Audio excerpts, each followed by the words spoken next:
नमस्कार। किस्से कहानियाँ विद मोटिवेशन चैनल में आपका बहुत बहुत स्वागत है। तो दोस्तों, शुरू करते हैं आज की कहानी। यह कहानी एक ऐसे पिता की है जिसने अपनी आंखों की रोशनी देकर भी अपने बेटे की जिंदगी रोशन की, लेकिन वक्त के साथ बड़े होते हुए उस बच्चे को अपने इस पिता से घिन आने लगी। वही पिता उसे खलने लगा और वक्त के साथ साथ उसने अपने उस पिता से इतनी दूरी बना ली कि वह चाहकर भी उसके नज़दीक ना आ सके, चाहकर भी वह उसके पास न रह सके। एक बार जो वह अपने पिता से दूर हुआ तो फिर उसने मुड़कर भी अपने पिता को नहीं देखा। मौत तक वह पिता बस इस आस में जीता रहा कि एक बार उसका बेटा उसे मिलने ज़रूर आएगा, पर वह नहीं आया। और जब आया तो आने के बाद उसे सिवाय पछतावे के और कुछ ना मिला। जब उसने मरे हुए पिता के हाथ के पास पड़ा हुआ उनका आखिरी खत देखा तो उस खत को पढ़कर उसकी आंखों से आंसू रुकने का नाम ही नहीं ले रहे थे। आखिर क्या था उसमें ऐसा? बढ़ते हैं कहानी की ओर। रामदास जी उनकी पत्नी बिमला जी और बेटे सोनू के साथ अपने छोटे से गांव में रहा करते थे। वह एक बहुत ही साधारण व्यक्ति थे। रामदास जी पूरे दिन में जो भी मजदूरी करते उससे ही परिवार का पेट पालते थे। दरअसल वे ज़्यादा पढ़े लिखे तो नहीं थे। अपनी पारिवारिक स्थितियों के कारण वह पढ़ न सके, लेकिन उन्होंने तभी सोच लिया था कि बेशक वह खुद ना पढ़ पाए, लेकिन भविष्य में अपने बच्चों को तब तक पढ़ाएंगे जब तक उनकी इच्छा होगी। बस इसी इच्छा शक्ति और सोच के साथ उन्होंने अपने बच्चों का दाखिला गांव के ही सरकारी स्कूल में करवा दिया, जिससे उनके बच्चों की पढ़ाई शुरू हो गई। रामदास जी के 2 बच्चे थे और वह ईश्वर का शुक्र मानते थे कि उनके दोनों बेटे हैं। उनकी कोई बेटी नहीं थी, इसलिए वह अपने बेटों का और ज़्यादा ध्यान रखते थे। बेचारे बेशक पैसों से गरीब थे, लेकिन फिर भी अपने बच्चों की खुशी के लिए कुछ भी कर गुजरने को तैयार रहते थे। उनकी हर छोटी बड़ी ज़रूरत के साथ साथ उनकी खुशियों का ध्यान रखते गांव में एक झोंपड़ी में रहा करते थे, जो कि उन्होंने फूस की बनाई हुई थी। पहले अधिकतर लोगों के कच्चे मकान ही रहा करते थे, लेकिन अब तो गांव में लगभग सब लोगों के पक्के मकान बनने लगे थे। लेकिन रामदास जी के मकान में पक्की एक ईंट भी न थी। उनका मकान अभी भी कच्चा ही था, और कारण तो आप लोग समझ ही चुके होंगे। बातों से तो घर मकान बनते नहीं हैं, और बात रही पैसों की, तो आर्थिक तंगी के कारण वे अपना घर ना बनवा सके। उन्होंने बचपन में ही अपने बच्चों को बैठाकर समझाया था कि बेटा, चाहे जो हो जाए, तुम्हें भविष्य में बहुत बड़ा आदमी बनना है, लेकिन इसका ख्याल रखना कि तुम्हारी वजह से किसी गरीब का दिल ना दुखे, वह तुम्हें अपनी आत्मा से कभी बद्दुआ ना दे। सही रास्ते चलकर बहुत ज़्यादा पैसा कमाना है, क्योंकि यह दुनिया पैसे वालों की है। इसलिए तुम अभी से अपना लक्ष्य बना लो। तुम्हें पढ़ाने की जिम्मेदारी मेरी है, लेकिन पढ़ लिख कर तुम्हें क्या करना है यह तुम सोच लो, क्योंकि गरीब के पास अपना जीवन बदलने का इकलौता साधन पढ़ाई है। पढ़ाई के बलबूते पर तुम अपना भविष्य बदल सकते हो। तुम्हें जो करना है तुम वह कर सकते हो, और मैं नहीं चाहता कि जैसा जीवन हमारा बीता है वैसा ही जीवन तुम्हारा भी हो। अपने बच्चों को उन्होंने बचपन में ही यह बात समझा दी। इसके बाद बच्चे बड़े हुए। अभी तक उनके बच्चे चौथी 5वीं कक्षा में ही थे कि एक दिन उनका छोटा बेटा, जो कि अभी तीसरी कक्षा में ही था, वह अपने माँ बाप के पास के गांव में लगे मेले में जाने की जिद करने लगा। उन्होंने उसे बहुत समझाया, लेकिन वह नहीं माना। जब वह अपने माँ बाप से बहुत जिद करने लगा तो उन्होंने सोचा कि चलो दोनों बच्चों को एक बार मेला घुमा लाते हैं, और फिर यह भी बहुत छोटा है, थोड़ा बड़ा हो जाएगा तो खुद संभल जाएगा। दोनों को लेकर रामदास जी घर से निकल पड़े। इधर मेले में भीड़ बहुत ज़्यादा थी, और इस भीड़ के चक्कर में रामदास जी के छोटे बेटे का हाथ तो उन्होंने पकड़े रखा, लेकिन उनका बड़ा बेटा गलती से भीड़ में उसका हाथ छूट गया और वह वहीं मेले में कहीं खो गया। मेले में भीड़ इतनी ज़्यादा थी कि वह लाख कोशिशों के बावजूद उसे खोज न सके। रामदास जी ने बहुत कोशिश की लेकिन उनका बेटा उन्हें नहीं मिला। अब उन्होंने अपनी तरफ से हर संभव प्रयास किया, अपने जानकारों को बताया, उनसे पूछा और उनकी मदद भी मांगी। वहाँ मेले में आवाज़ भी लगवाई ताकि माइक की आवाज़ सुनकर उनका बेटा वापस नहीं आया। इधर चिंता के मारे उनकी सांस अटक रही थी कि जाने उनका बेटा कहाँ खो गया। और उधर उनका बेटा, जो कि मेले में अपने पिता को ढूंढते ढूंढते किसी आदमी के पास जा पहुंचा था, वह भूखा भी था और उस आदमी ने उसे खाना खिलाया। फिर वह आदमी उसे अपने साथ ले गया। इसलिए रामदास जी की इतनी कोशिशों के बावजूद वह उन्हें नहीं मिला। अब बेचारे क्या ही करते। अपने छोटे बेटे को अपने साथ लेकर अपने घर की ओर वापस आ गए। वापस आकर अपनी पत्नी को उन्होंने सारी बात बताई तो मानो उनके तो सर पर आसमान टूट पड़ा। उनकी पत्नी वहीं ज़ोर ज़ोर से रोने लगी और अपने पति से कहने लगी कि मैं आपसे पहले ही मना किया था मैंने कि कहीं मेले वेले मत जाइए, लेकिन आपने मेरी एक ना सुनी।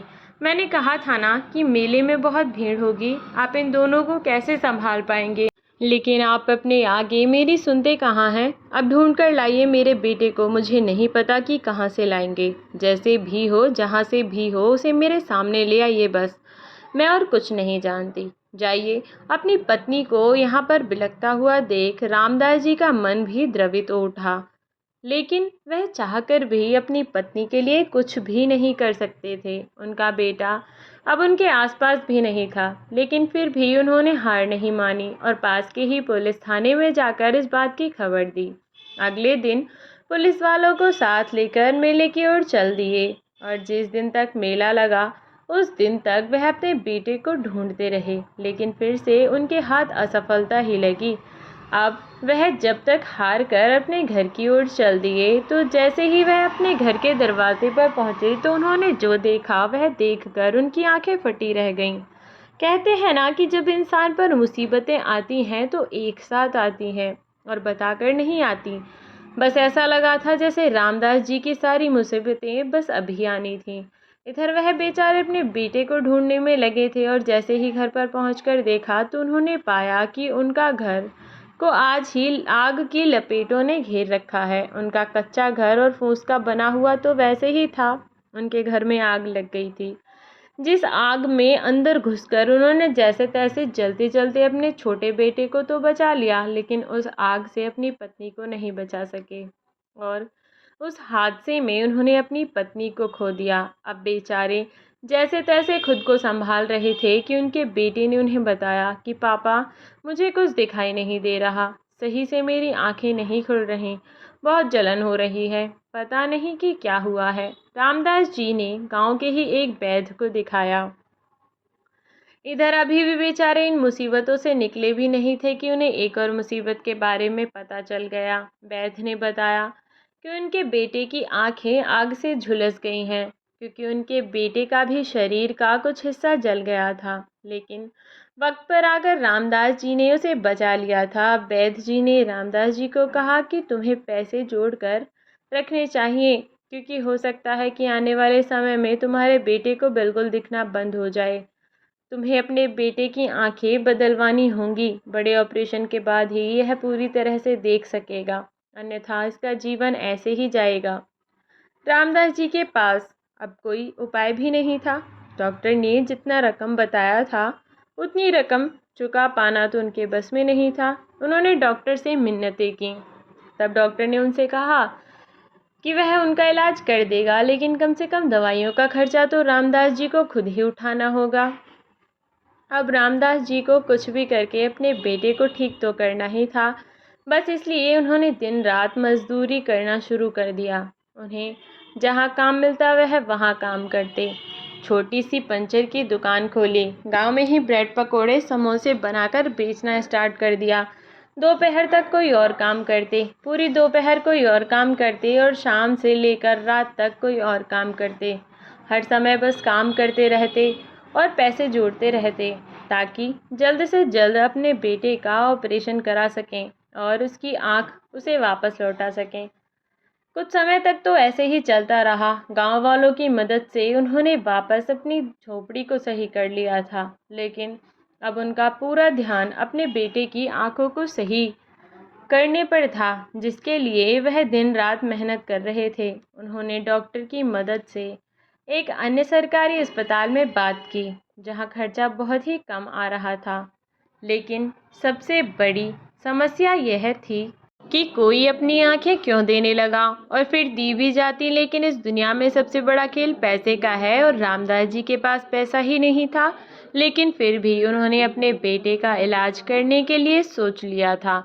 अपने बेटे को लेकर अस्पताल पहुंचे, डॉक्टर से बात की। जब डॉक्टर ने उनसे इस बारे में पूछा कि कौन इसे अपनी आंख दे सकता है, तब रामदास जी ने बिना सोचे समझे अपने छोटे बेटे से बेटे की ज़िंदगी रोशन करने के लिए अपनी आंख देने के बारे में कह दिया। डॉक्टर ने उनसे कहा भी कि तुम एक बार अच्छी तरह सोच लो, लेकिन रामदास जी ने सोचने के लिए वक्त भी नहीं लिया। उन्होंने कहा कि डॉक्टर साहब, लेकिन मेरे बेटे की तो पूरी ज़िंदगी पड़ी है। मेरी ज़िंदगी में अंधेरा हो जाए तो कोई बात नहीं, इसकी ज़िंदगी रोशन रहनी चाहिए। मेरे जीवन में इसके अलावा और कुछ नहीं है। ऐसे में अगर मैं इसके लिए कुछ भी ना कर सकूं तो धिक्कार है मेरे जीवन पर। आप डॉक्टर साहब मुझे बता दें कि कब तक इसका ऑपरेशन संभव है। जैसे भी संभव होगा वह धीरे धीरे करके पैसे लाकर देता रहूँगा। लेकिन डॉक्टर ने मना कर दिया और कहा कि सारे पैसे एक साथ जमा करने होंगे। अब बेचारे रामदास जी की जिंदगी तो पहले ही इतनी परेशानियों से भरी पड़ी थी, लेकिन फिर भी उन्होंने हार नहीं मानी। उन्होंने जो पैसे खुद जमा किए थे वह पैसे और अपनी पत्नी के कुछ गहने बेचकर कुछ पैसे और इकट्ठा किए। साथ ही अपने गांव मोहल्ले के ग्राम पंचायत के प्रधान और अन्य लोगों से मदद मांगी। कुछ उधारी के पैसे लेकर वह पूरे पैसे लेकर डॉक्टर के पास पहुंचे, और डॉक्टर ने उनके बेटे सोनू के ऑपरेशन की तारीख रख दी। अब जल्द ही सोनू की आंख का ऑपरेशन होना था। और फिर जैसे ही डॉक्टर ने सब कुछ कंफर्म कर दिया, रामदास जी के टेस्ट हुए और जांच से यह पता लगाया कि क्या रामदास जी की आंख पूरी तरह स्वस्थ हैं। क्या उनकी आंखों को सोनू की आंख की जगह लगाया जा सकता था। 1-2 दिनों में सारी जांच की रिपोर्ट भी आ गई और सब कुछ ठीक ठाक रहा। और देखते ही देखते वह दिन भी आ गया जब सोनू की आंख का ऑपरेशन होना था। उनके रिश्तेदारी इतनी ज़्यादा तो नहीं थी। रिश्तेदारों के नाम पर सोनू की एक दूर की मौसी ही थी, जो कि ऐसे समय पर उसकी देखभाल के लिए उसके घर आ गई थी। अब जब सोनू का ऑपरेशन हो गया तो थोड़े समय बाद सोनू की आंखें पूरी तरह से ठीक हो गईं। अब वह हर चीज़ को साफ साफ देख सकता था और इस बात से वह बहुत खुश था। लेकिन सोनू के पिता रामदास जी पूरी तरह से अंधे हो चुके थे, क्योंकि उन्होंने अपनी आंखों की रोशनी अपने बेटे को दे दी थी। माँ बाप तो होते ही ऐसे हैं, अपना जीवन देकर भी बच्चों की ज़िंदगी को खुशियों से भरना चाहते हैं। तो रामदास जी भी अपने बेटे को जीवन भर अंधेरे में रहते हुए भला कैसे देख सकते थे, और इसीलिए अपने बेटे की ज़िंदगी को रोशन कर दिया। अब उनके बेटे की ज़िंदगी तो रोशन हो गई थी, लेकिन वे पूरी तरह से अंधकार में जा चुके थे। अब ना तो वे ढंग से कोई काम कर पाते थे और ना ही उनकी ढंग की कमाई हो पाती थी। आर्थिक स्थिति तो पहले भी ठीक नहीं थी, लेकिन पत्नी की मौत के बाद बेटे के इलाज के लिए रामदास जी ने जैसे खुद को दिन रात के लिए काम में झोंक दिया था, उससे उनकी पैसों की काफ़ी मदद हो गई थी। लेकिन अब वह इतना कहाँ कर पाते थे। अपने ज़रूरत के काम कर लेते वही बहुत था। इधर सोनू को धीरे धीरे बड़ा होने लगा, और क्योंकि उनके पिता की दोनों ही आंखें खाली थी, इसलिए सोनू को ही अपने पिता से चिढ़ होने लगी थी। जैसे जैसे वह बड़ा होता जा रहा था वैसे वह अपने पिता को नापसंद करता जा रहा था। अपने पिता को अपने आसपास भी देखना वह पसंद नहीं करता था, और रामदास जी जैसे तैसे सरकारी स्कूल से ही पढ़ाई करवा रहे थे। इधर उनका बेटा, जो अपने पिता को बिल्कुल भी पसंद नहीं करता था, दिन पर दिन उसके मन में अपने पिता के लिए ईर्ष्या भावना बढ़ती ही जा रही थी। और बढ़ते समय के साथ उसने सोच लिया कि वह किसी भी तरह अपने पिता से दूर चला जाएगा और वापस कभी उनकी शक्ल भी नहीं देखेगा। बस इसी इरादे से अब उसने पढ़ना शुरू किया, और अब वह स्कूल में प्रथम आने लगा। रामदास जी अपने जीवन यापन के लिए और अपने बेटे को एक अच्छा भविष्य देने के सपने सजाने लगे। वहाँ स्कूल में जब सब बच्चे उसके पिता का मजाक बनाया करते, उससे शर्मिंदगी महसूस होती। अपना बचपन उसने बस इसी सोच के साथ गुजारा कि मुझे बहुत पढ़ाई करनी है और एक बार मैं गांव से निकल गया तो वापस कभी यहाँ मुड़कर भी नहीं देखूंगा। और बस यही सोचकर वह अपने घर से अपनी 12वीं की परीक्षा पूरी होने के बाद निकल गया। पिता को यह कहकर गया कि वह अपनी पढ़ाई करके वापस आएगा, लेकिन वह तो जानता था कि अब जो वह एक बार निकला तो वह कभी वापस इस गांव में नहीं आएगा और ना ही मुड़कर कभी अपने बाप को देखेगा। उसे अपने पिता से घिन आने लगी थी और वक्त के साथ उसकी यही आदत बढ़ती रही। कभी उसने अपने पिता को उसकी तकलीफ़ों को समझने की कोशिश नहीं की और बड़ा होकर शहर को चला गया और उसके पिता वहीं गांव में रह गए। समय बीतता रहा, देखते देखते 1 साल बीती, 2 साल बीती और अब तक रामदास जी के बेटे की पढ़ाई भी पूरी हो चुकी थी। अब तक रामदास जी किसी न किसी जान पहचान वाले के हाथों या करियर के थ्रू उसे पैसे भिजवा दिया करते थे और उन्होंने एक छोटा फ़ोन देकर उसे भेजा था तो उससे भी बात भी कर लिया करते थे। लेकिन जैसे ही उसकी ग्रेजुएशन पूरी हुई, ना तो उसका कोई कॉल आया और ना ही उसने अपने पिता से कोई बात की। इधर रामदास जी ने खुद से अपने बेटे से बात करने की बहुत कोशिश की, लेकिन उसका फ़ोन ही नहीं मिला। हर दिन रामदास जी अपने बेटे से बात करने की कोशिश करते, लेकिन उसका फ़ोन या तो बंद था या फिर मिलता ही नहीं था। कुछ समय तक तो ऐसे ही चलता रहा, लेकिन कुछ समय बाद लगभग ऐसे ही जब 2-3 महीने बीत गए, तब भी उसके बेटे का फ़ोन ना आया और रामदास जी बेटे की आस में ही जी रहे थे। आखिर उनका कोई और सहारा भी तो नहीं था। जो भी था वह बेटा ही था, लेकिन उस बेटे ने अपने पिता के बारे में कुछ भी ना सोचा। इधर जब से सोनू शहर में आया, तब से पिता को पूरी तरह से भूल चुका था। अपने पिता की याद आती है तो केवल महीने के खर्च के समय, लेकिन अब तो उसकी पढ़ाई पूरी हो चुकी थी और उसे खर्च के लिए अपने पिता को याद करने की मजबूरी भी उसके पास नहीं थी। अब वह नौकरी करने लगा था, वह अपना खर्चा खुद चला रहा था, इसलिए अब वह अपने उस बूढ़े बाप को क्यों ही याद करता, जिसके चेहरे से भी उसे नफरत थी। समय के साथ साथ सोनू ने शहर में ही एक लड़की देखकर उसे शादी कर ली और अपना परिवार बसाकर शहर में ही रहने लगा। इधर सोनू पूरी तरह से निश्चिंत था कि अब वह अपने पिता से आज़ाद हो चुका है, जिसे देखने भी वह पसंद नहीं करता था। कहीं न कहीं रामदास जी को भी इस बात का अंदाज़ा था कि उनका बेटा उनसे खिंचा खिंचा क्यों रहता है, लेकिन इसमें वह कुछ नहीं कर सकते थे। और फिर सोनू उस वक्त इतना छोटा था कि उसे इस बारे में कुछ भी याद नहीं था कि उसके पिता की आंखें कैसे गईं। उसने तो जब से होश संभाला अपने पिता को इसी हालत में देखा, जिसके कारण अब उसे कुछ भी याद नहीं था, सिवाय इसके कि उसके पिता बहुत बुरे दिखते हैं और उनकी दोनों आंखें भी नहीं हैं, बस आंखों के 2 गड्ढे हैं जिनसे सोनू को नफरत थी। सोनू अपनी ज़िंदगी में शहर में बहुत खुश था। उसकी पत्नी थी, उसके बच्चे थे, ऑफिस जाता और अपने बच्चों के साथ अब अच्छा समय बिताता। परिवार के साथ एक सुकून भरी ज़िंदगी जी रहा था, जैसी ज़िंदगी वह हमेशा से चाहता था, जैसा उसने सोचा था। सब कुछ वैसा ही हो रहा था। सोनू अपनी ज़िंदगी को पूरे सुकून से जी रहा था, लेकिन एक दिन कुछ ऐसा हुआ जिसकी उसने कल्पना भी नहीं की थी। एक दिन सोनू के दरवाजे पर किसी ने दस्तक दी। जैसे ही सोनू ने दरवाज़ा खोला तो उसके पांव तले ज़मीन निकल गई। जैसे अचानक से उसका अतीत उसके सामने घूम गया। एक पल में उसकी आंखों के सामने उसकी सारी पुरानी यादें ताज़ा हो गईं। उसके पिता उसके सामने खड़े थे और वे उससे कह रहे थे कि बेटा, क्या यह सोनू का घर है? तब सोनू ने अपने ही पिता की इस बात का फ़ायदा उठाकर झूठ बोल दिया, क्योंकि वह देख नहीं सकते थे। इसलिए सोनू ने कह दिया कि यहाँ कोई सोनू मोनू नहीं रहता, मैं महेश हूँ और यहाँ मैं अपने परिवार के साथ रहता हूँ। आप गलत पते पर आए हैं बाबा, जाइए यहाँ से। इससे पहले कि सोनू के परिवार का कोई और सदस्य उन्हें वहाँ देखता, सोनू ने अपने अंधे और बूढ़े पिता को वहाँ से जल्द भगा दिया और राहत की सांस ली। अपने पिता को वहाँ से भेजकर उसे थोड़ा सुकून मिला, पर एक घबराहट सी उसके मन में आ गई थी। इतने दिनों से वह अपनी ज़िंदगी जिस सुकून से जी रहा था, अब उसका वह सुकून छिन चुका था। बार बार उसके दिमाग में उसकी वही पुरानी यादें और उसके पिता का वही बदसूरत सा चेहरा घूमने लगता। शायद किस्मत और वक्त को कुछ और ही मंजूर था, या फिर ऐसी सच्चाई जिसे सोनू अभी तक अनजान था, वह उसके सामने आनी बाकी थी। एक दिन सोनू अपने ऑफिस के काम से किसी दूसरे शहर जा रहा था। और इत्तेफाक से सोनू का गांव उस रास्ते के बीच में ही पड़ता था। जाते वक्त रास्ते में सोनू की गाड़ी उसके गांव के पास ही अचानक से खराब हो गई। अब सोनू के पास जब कोई रास्ता ना बचा तो उसने सोचा कि क्यों ना एक बार जाकर देखा जाए कि वहाँ क्या चल रहा है।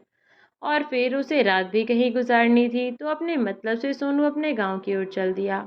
और वहां जाकर देखा तो उस झोंपड़ी की जगह अब एक छोटा सा पक्का मकान था, जो कि बहुत बड़ा तो नहीं था पर बहुत छोटा और बहुत सुंदर था, जिस पर सोनू, उसके पिता, उसकी माँ और उसके बचपन की एक तस्वीर लगी हुई थी। अब सोनू ने जब वह घर देखा तो उसे थोड़ी खुशी हुई और वह घर के अंदर घुसा। लेकिन जब वह घर के अंदर घुसा तो घर के अंदर उसने देखा कि बहुत अंधेरा था और ऐसे अंधेरे में कुछ भी साफ से दिखाई नहीं दे रहा था।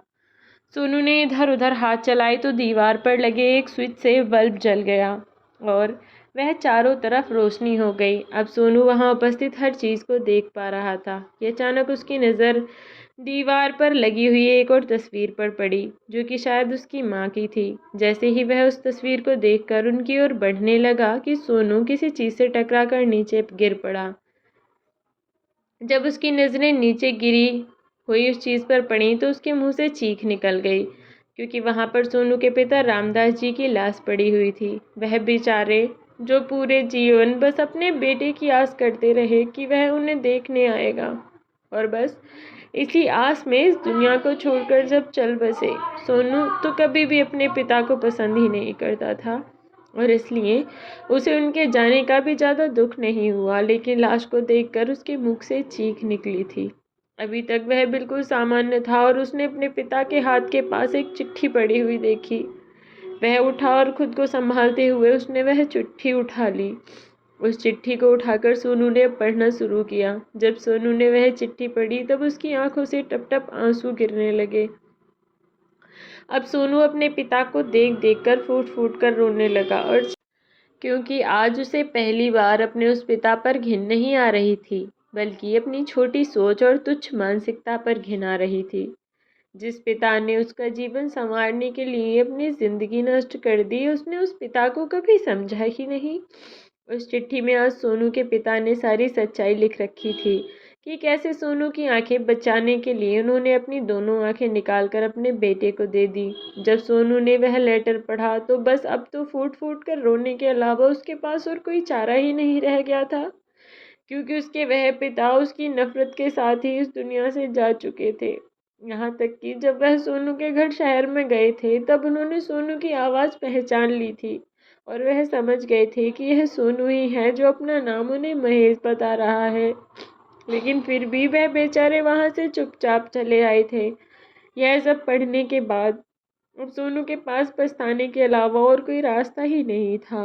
अब सोनू को अपनी गलती का एहसास हो चुका था, लेकिन वह अपनी गलती को चाहकर भी नहीं सुधार सकता था। लेकिन उसने अब अपने पिता के शव का पूरे विधि विधान के साथ अंतिम संस्कार किया और उस घर को अपने पिता की याद के तौर पर संभाल कर रखा।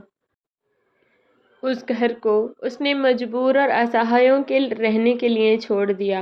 वह उस घर का पूरा रख रखाव देखता है, लेकिन इतना सब करने के बाद भी वह खुद से कभी नजरें नहीं मिला पाता, क्योंकि जब भी वह आईने में अपना चेहरा देखता है तो उसे अपने पिता का वह चेहरा नजर आता है जिससे उसने नफरत की थी, और उसे एहसास होता है कि उसके पिता की वह आंखें यूं ही खाली नहीं थीं, बल्कि उन्होंने तो अपनी आंखें निकलवाकर अपने बेटे को जिंदगी को रोशन किया था। और उसने उस पिता के साथ जीवन भर ऐसा घटिया बर्ताव किया, वह इस बात का पश्चाताप शायद जीवन में कभी भी ना कर सके। और बस यही सब सोचकर वह हर गरीब की मदद करता है, हर बेसहारा को सहारा देता है, और कभी किसी अंधे लंगड़े लूले को देखकर उससे ना ही तो दूर भागता है और ना ही उसका मजाक बनाता है कि शायद उसके पिता उसे कहीं से देख रहे हैं तो उसे और उसके पाप को माफ़ कर दें। तो दोस्तों, कैसी लगी आपको कहानी कमेंट बॉक्स में ज़रूर बताएं। मिलती हूँ नई कहानी के साथ, तब तक के लिए बाय।